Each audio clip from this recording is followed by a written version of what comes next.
I have heard that the word guru in Sanskrit is based on the root meaning something heavy.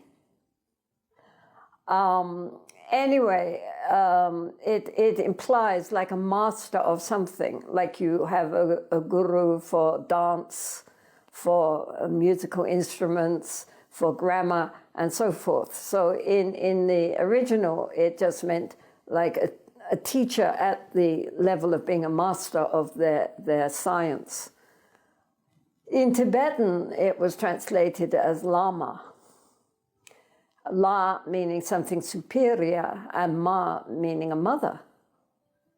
So it's like, you know, a super special mummy, right?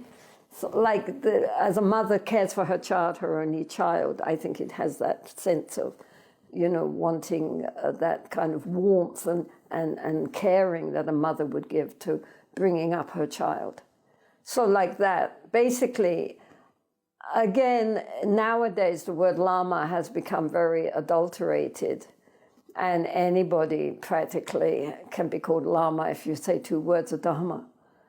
And even the kitchen monk can be called Lama Sonam or Lama Norbu, meaning he's a monk. Of course, it doesn't mean a monk. There is a word for a monk, a traba. But many people nowadays loosely use the word lama for any old monk. And also, of course, then after Kontrul Rinpoche, maybe Janggon Kontrul, the idea that after doing 3 years retreat, you'll become a lama, which seems to me pretty absurd. But anyway, that has also become the tradition, especially in the West. It doesn't matter how well or how ill you did your retreat, you know, at the end of it, you get your certificate called New Lama.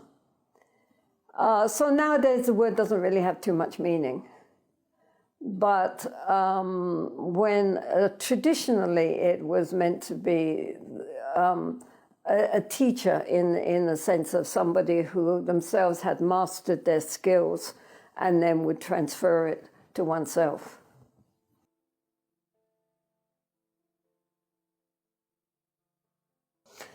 Well, traditionally, the root guru was that teacher who showed, or whoever, who showed you the nature of the mind, and with whom you therefore would have a very deep heart connection. That one, the one you follow, whose lineage you follow, who you feel most committed to, and who has the responsibility of guiding you on the path. I mean, there's a close connection. That would be your root guru, your Sari Lama.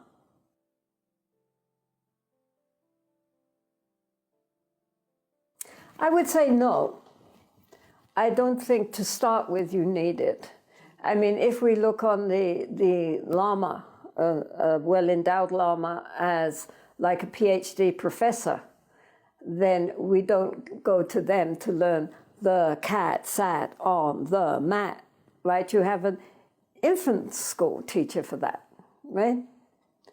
So why waste their time, right? It would be much better if we already had skills and knowledge, and then they can impart their special knowledge for us because we're ready. So there are many, many courses which are on offer, which are not given by anyone claiming to be fully enlightened, but nonetheless who have skills, who have done practice, who are very, very competent to help us on the path to the point at which we are ready to take that leap forward.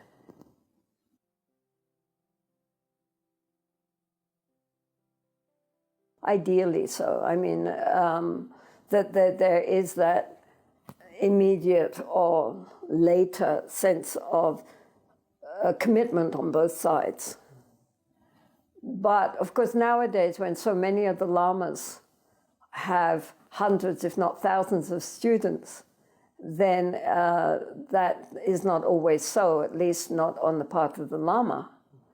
Because even if the student feels a very close connection with a lama, It doesn't necessarily mean that the Lama feels any particular connection with a student, which he only sees in a crowd. You know, I mean, many Lamas, when they give teachings, you know, there's hundreds and hundreds of people present, and how can he possibly know each one of them and their specific needs?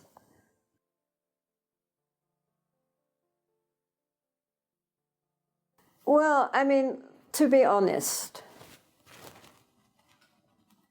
although the texts speak about it in this way and it make it sound as though each aspirant has a very close, intimate connection with their teacher, like Naropa with Tilopa and Marpa with Milarepa, even if they had problems, at least they knew each other.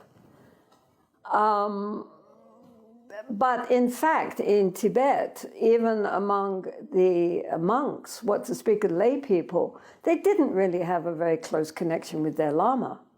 The Tuku, the incarnate Lama who was running your monastery, you would usually only see him sitting up on his throne during rituals. You wouldn't know him intimately. He wouldn't know you intimately. But you had devotion from your side. And that was what was counted as being the important thing. Even if he didn't know you or your name, nonetheless, from your side, you had the devotion. And it was regarded that the Lama, a genuine Lama, would always be open. So whether or not he personally was directed towards yourself, nonetheless, your heart would then meet with his blessing. Even though he didn't know that that's what would be happening at that specific time. Trungpa Rinpoche, Chögyam Trungpa, said it was like a corridor with two doors on either side. The teacher's door is always open. Whether or not the student's door is open or not is dependent then on whether or not the blessings will be received. So it was actually much more like that, unless you happened yourself to be a tulku, or a specially favored Kempo. You didn't have access to the Lama for personal advice and guidance. You probably had your devotion to the Lama and invoked the blessings from the Lama, but you would get teachings from someone at a much lower rank who was available and would be able to guide you.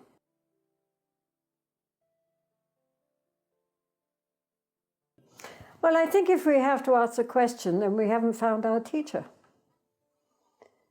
I mean, it's like falling in love, right? You meet lots and lots of, you know, as a woman, you meet lots and lots of you know, available people, but, you know, whether or not your heart opens towards them or not is a matter of maybe of karma. And you know, if you fall in love, you fall in love. And you might be meeting with the most delicious looking male with all the qualities of being a good man, and it's not yours, right? There's just very nice, but no. And likewise, one can meet with many, many lamas, and they're absolutely exemplary, but they're not for me, right? And then one might meet someone who seems to be quite ordinary, but somehow there's that inner knowing that this is the person I'm going to follow. It's here. It's here. It's nothing to do with what his qualities are and how many exams he's passed and how many retreats he's done. It's an inner knowing. And normally in that case, it would be reciprocal. He would also recognize that you are meant to be his student, I would think, if it was genuine and a real karmic meeting again. But of course, we have to remember that even if we studied with a great teacher in the past, maybe that teacher is not here now, right? I mean, they might not have been reborn. They might be a baby. They might be in Tibet or somewhere else. I mean, it's not absolutely sure that you're going to meet with them again, in which case you have to make a new relationship with someone else.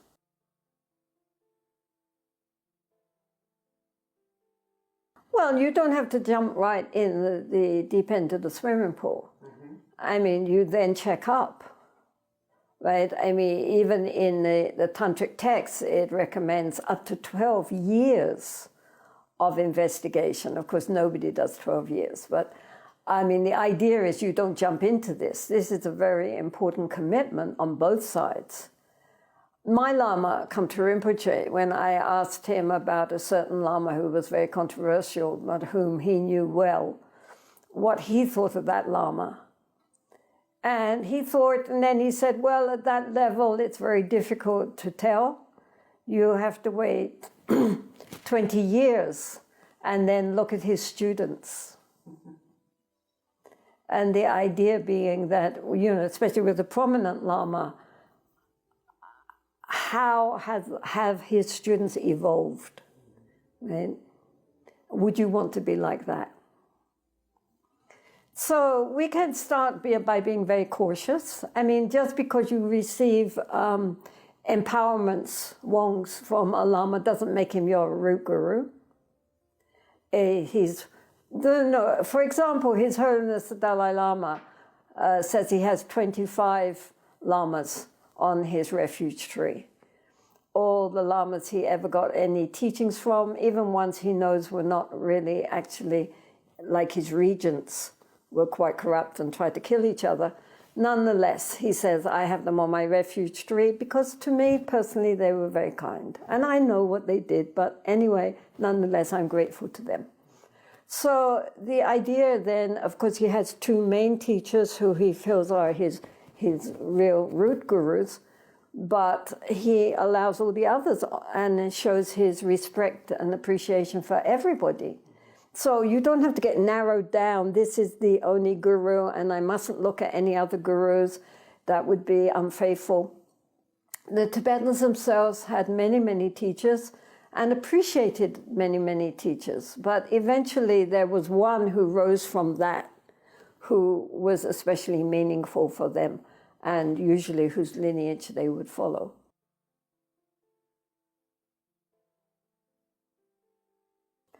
Well, again, it's about opening the heart and surrendering. I mean, if we carry our ego with us, then that blocks the ability for the blessings to enter because we're all full of me. And so the idea is that we empty ourselves so that the blessings can fill us like a vessel, right? You pour out the dirty water and then the nectar can come in. So ideally, this is the idea of Guru devotion, that we completely open up, completely surrender, and likewise do not criticize, do not question, just allow the blessings to come to us. And in the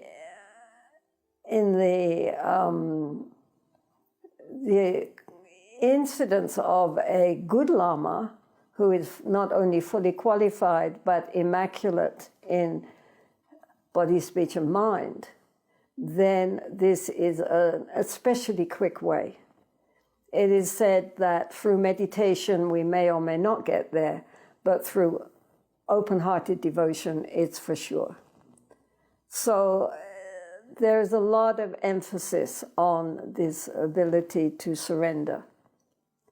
And provided that the Guru genuinely is immaculate and impeccable and totally trustworthy, this is considered really the special quick way, the fast track. But of course, as we are seeing in now, but although I think this problem was always there underground and not spoken about, not all lamas are as impeccable as we would expect them to be. It's very confusing why they're not, considering their training through lifetimes and the fact they're holding lineages. But nonetheless, there's very sad examples of bad conduct, really awful conduct. And so one has to be cautious. one should not be too naive. Personally, I feel if you feel a red light going off inside, you listen to that red light. Because if something's saying this doesn't feel right, then it probably isn't. It's a very, very sad comment, because the theoretical instructions are beautiful and heart-lifting. And it's very, very sad that nowadays you have to say to people, be careful, be cautious, and don't trust too soon.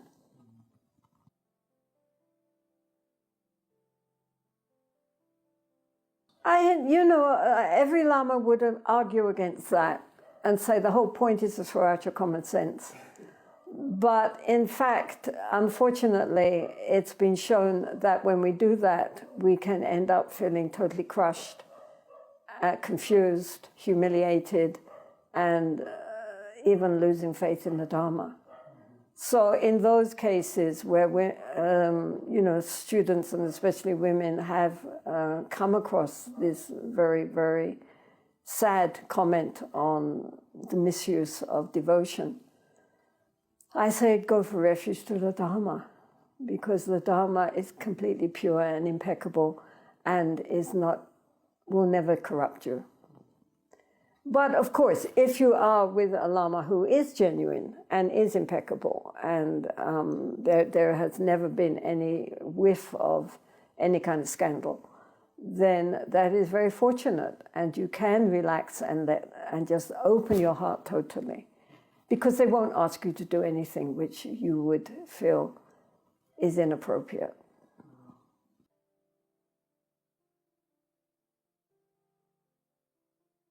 It's very, very sad. I mean, as I say, it is quite inconceivable how such things could happen.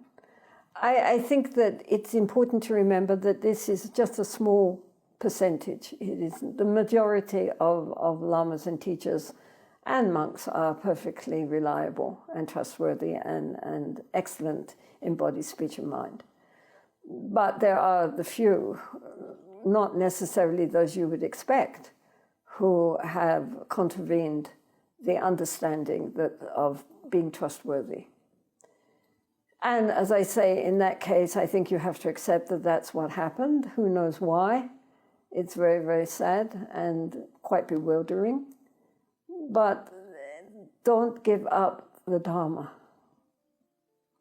Because of the conduct of one person or two doesn't mean that the whole Dharma is corrupt. The Dharma is not corrupt. And the Dharma is very perfect, very pure, and we can definitely rely on that. And keep practicing. And don't think that because somebody has contravened the samaya, the pledge between students and teacher, that invalidates the whole path, because it does not. And so we must have confidence to keep going and believe in our own innate Buddha nature, which has never been in any way polluted. And just keep going and say how sad, generate compassion also for this situation, and the way, not only for the situation, but the way that it is being handled by those who really should know better.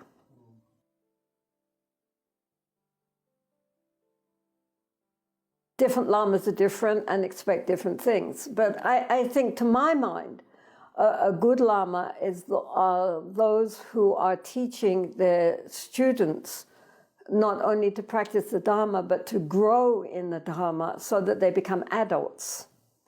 And when they expect their students to stay at the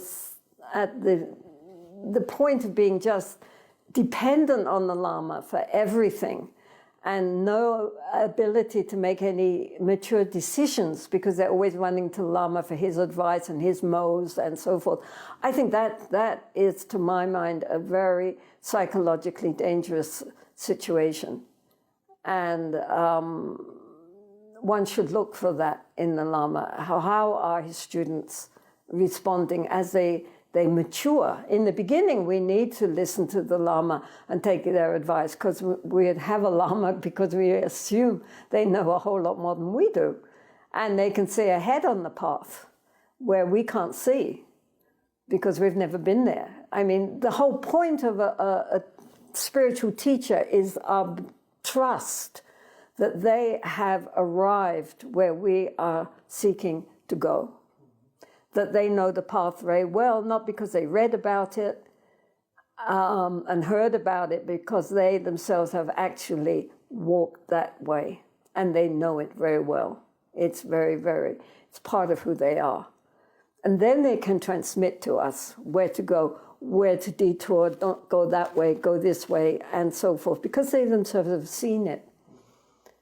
And so in the beginning, we need to trust and follow their directions, because that's why we have a teacher, is because they know more than we do. But at a certain point, we have to become independent. I mean, even Marpa sent Milarepa away, and he had to practice on his own and make his own mistakes and learn from them. And so that, I would say, was a very important aspect of the teacher-student, that they don't rely on, because a teacher can rely on their students as much as the students rely on the teacher. It becomes a symbiotic relationship, which I think is quite unhealthy. And you see with the great masters like Dego Khyentse Rinpoche and others, that even when they had many students, and come to Rinpoche also, many, many tukus that they were bringing up. But at a certain point, like birds flying from the nest, the fledglings, they get their wings and they fly off. You know, they still have that heart relationship with the guru, but nonetheless, they're not depending on the guru anymore, because they themselves have now cultivated the qualities needed for themselves to be able to live an authentic Dharma life.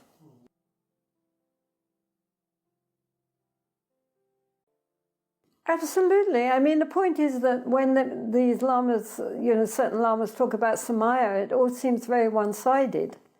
But in fact, it's not just a samaya of the student to the guru, but definitely a samaya of the guru to the student, that the guru's samaya, their pledge, is to help the student, to bring the student on to a realization of the fullness of their Buddha nature, and to guide them on the path, and to be like a mother.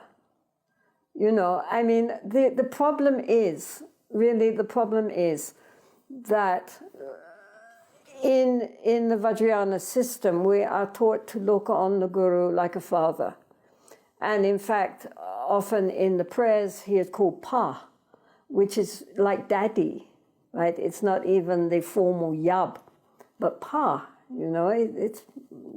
and so we are taught to trust him like a small child would trust the father.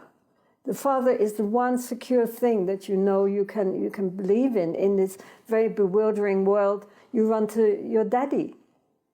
And so then, when the father misuses their position to abuse the child, and especially sexually, not only physically, then this is total confusion for the child, and everything they believe in is just ripped apart.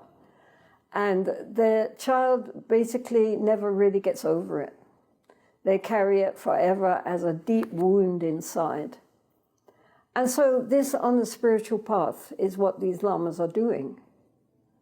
And that's why it's inconceivable that they could do that to any living being, but to speak of their own students. Where is the compassion? Where is the wisdom? Where is the caring? Where is there anything to be said in favor of destroying a person's devotion and faith and ending up with them losing also their own belief in themselves, in their own qualities, in their own innate perfection? Everything is destroyed. Not just this lifetime, but for future lifetimes, if they are not able to deal with it skillfully. And so this is a very, very serious thing. And this is, again, why we should be very, very careful before making our commitment. because this is not just for this lifetime, but for all our lifetimes until enlightenment is reached. We have to be careful.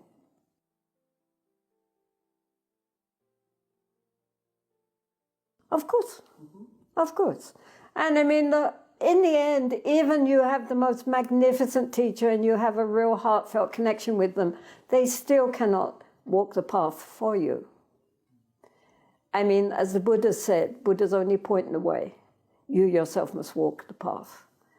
And so, in fact, sometimes people end up becoming kind of Dharma groupies, just hanging out with the Lama. Oh, he looked at me. Oh, he smiled. Oh, isn't he lovely? Look at those dimples.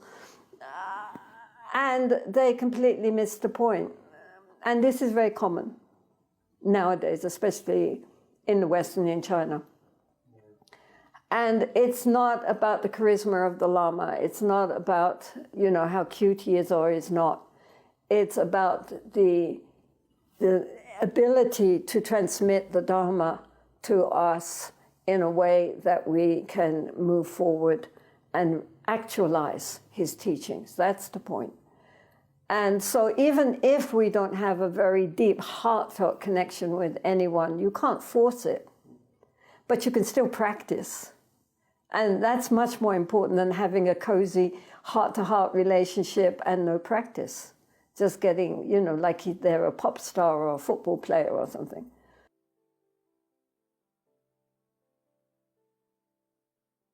You know, the Tibetans have these lovely prayers which they sing called calling on the Guru from afar.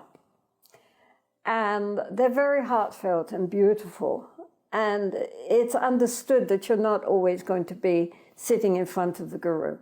And in actual fact, just sitting in front of the Guru doesn't mean that you're in a relationship with the Guru. You can be 1,000 miles away, and if your heart is open, then the Guru is right there. I mean, the Guru should be in our heart, right? It's not a person. And one time, for example, I met with Kamta Rinpoche, my Lama Kamta Rinpoche, and I said to him, oh, Rinpoche, you know, we haven't seen each other for so long. It had been 2 or 3 years because he was going to Bhutan. And he said, haven't you realized even yet that we are never separate, even for one moment? And I was very surprised he said that, because he wasn't the kind of person to talk like that. But of course it's true. If your Guru is in your heart, you're never apart. Whereas you can be sitting right in front of him and be inwardly, psychically, 1,000 miles away.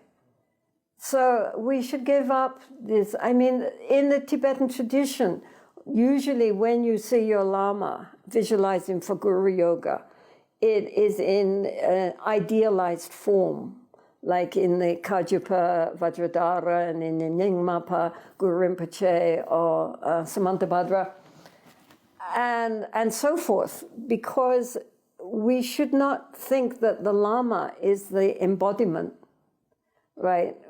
Their looks and their appearance is only in order to live as a Nirmanakaya in this realm. But that's not the Lama. That's not who you're going for refuge to. Who we are going for refuge to is the nature of the mind, the non-dual pure consciousness, which the Lama has realized and familiarized with, and that which is what we are seeking. So that's the point. Our devotion should be in order to invoke the blessing, in order to realize the true nature of the mind.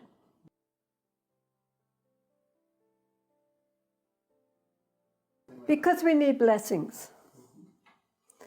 The traditional example is that when the sun is shining, we're talking about India, very intense sun, and we put a piece of paper on the ground under the sun. And the most that will happen, even though the sun is so intense, is that the paper will get dry and crinkle. But if we put a magnifying glass between the sun's rays and the paper, then within a very short time it will start to smoke and then burst into flames. So this is like the blessings of the Buddhas and Bodhisattvas is vast and intense, like the sun. But still, in order to set our hearts aflame, we need it to be personalized through the aspect of the Guru. And that is what the Guru is for. He's to bring down all the blessings of the Buddhas and Bodhisattvas and then transfer them to the students. Well, the idea is that the Guru is like the sun and he's always shining, and whether or not we close the doors and windows is up to us, right? If we open all the doors and pull open the curtains, the sun will come in, the light will come in. If we close it all because we don't have devotion, then we can't complain about being in the dark.